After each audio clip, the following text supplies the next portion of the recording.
In 2020, I met a gentleman by the name of Tommy Hill. Tommy Hill had, for years, been studying about the seventh-day Sabbath. Tommy Hill is an interesting individual. He is a retired railroad engineer. He was born in Wilmington, North Carolina. At the age of 5 years old, he started going to the Southern Baptist Church. And he recalls at the age of 7 being baptized for the first time. At the age of 9, he committed his heart to the Lord. Being raised in the church there in Wilmington, he eventually later on grew up and moved to, I think, Charlotte or Salisbury area. Tommy, at some point in his life, became interested in biblical prophecy. He, in 1980, was married, and shortly after, he discovered amazing facts. And he recalls specifically every Sunday being excited about coming home after church only to see the Amazing Facts broadcast. So this would continue on for a number of years. So Tommy was convinced of the seventh-day Sabbath and all of the other fundamental beliefs. However, after being convicted, Tommy expressed anger toward God for several years. In fact, for 20 years, Tommy would say, Lord, how could I be wrong? How could this be the wrong day? I love my church. How could a church that I love so much be wrong? And so Tommy finally surrendered his heart to the Lord.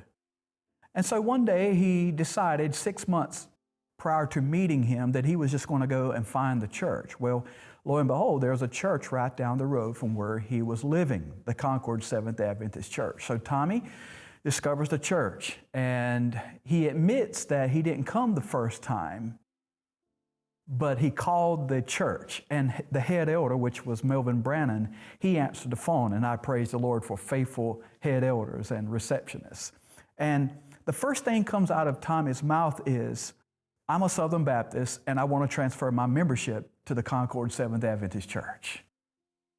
So immediately we established a relationship with him. Tommy was invited to come to church, and finally on this first Sabbath, I think it was in February of 2020, Tommy was invited to join, we invited him to join the Inquirers class. And there Tommy has been with us just before the shutdown. He was in every study, every Sabbath, and he expressed a strong desire to join our church. Last month, in March, I approached Tommy about considering joining our church, either through profession of faith or through baptism. And I explained to him that if he wanted to be baptized, we recommend that. If you want to join by profession of faith, you feel that your baptism was legit and you've maintained your walk with the Lord, then we'll accept you by profession of faith. But Tommy says, no, I want to start fresh. I want to be baptized. So Tommy entered into the waters of baptism along with his friend Eva Montoya, who is also in our Inquirers class. Tommy had been studying for 20 years, admitted that he was upset with the Lord. So this was a high day for him.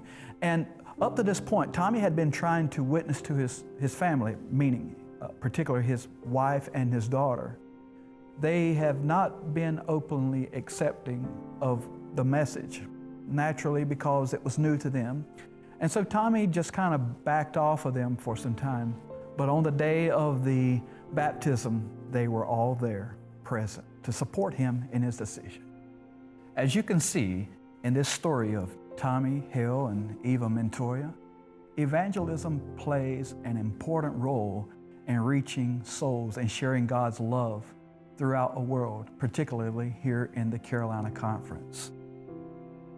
You know, we're not Amazing Facts, we're not It Is Written, but we do ministry that partners with these different ministries. We are, in fact, representatives of Amazing Facts. When we go out and follow up with those Bible studies that come from Amazing Facts, we encourage people to come. But I'd like to encourage you to think on a different level. We do evangelism too as well in the Carolina Conference through Share Him, through evangelistic meetings. In fact, we're planning on doing some meetings this year. And all that is made possible through your giving, through giving to evangelism. If you go to our Carolina Conference website, there is a link where you can give on a regular basis. You can be a one-time giver. But we'd like to encourage you to give, because had it not been for evangelism, I probably would not have met Tommy Hill.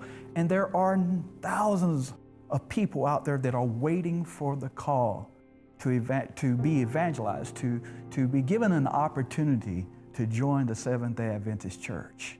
I would encourage you to consider praying and asking the Lord to press on your heart what He would have you to give to support the evangelism of the Carolina Conference. May God bless you.